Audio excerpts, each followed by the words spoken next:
Well, it's been a debate that's been compelling, measured, respectful, and frankly, at times, pretty heartbreaking. Let's have a listen to how some of that debate played out this morning. My daughter Maria lived her life with severe disabilities and health conditions, and since her birth, we were told many times that she might have only 6 months to live. She lived for 27 years. Crucially, Maria was non-verbal. And I am filled with dread and fear for those other people like Maria who are non-verbal and don't have that capacity, and what might happen to others like Maria. I have completely changed my mind on this subject since I entered the House during the last century.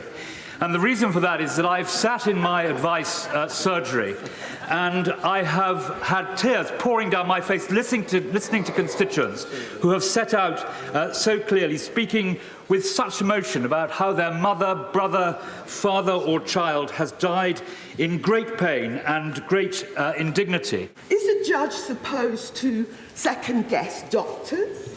Will the judge make a decision on the basis of paperwork? Or will there be a hearing in open court? And where will be the capacity in the criminal justice system to deal with all this?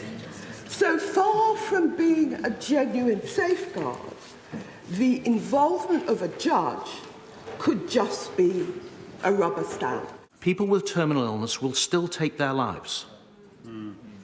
If the bill falls today, we are consigning those people to take their lives in brutal, violent ways, as they are doing at the moment, or for increasing numbers of our fellow citizens to make the trip to Switzerland if they can afford it. Many of our members of this House will remember when my daughter was very ill a few years ago, and I had not intended to speak about this today, but she was admitted to hospital with acute pancreatitis as a teenager. So this bill would not have covered her at that point. But I did not know for for 5 days, in fact many months, whether she would live or die. And those first 5 days she did not sleep and she did not eat and she was crying out in pain. But I saw what good medicine can do that palliated that pain. Tracy lives every day knowing her cancer is likely to return. And this is what she wants us to hear.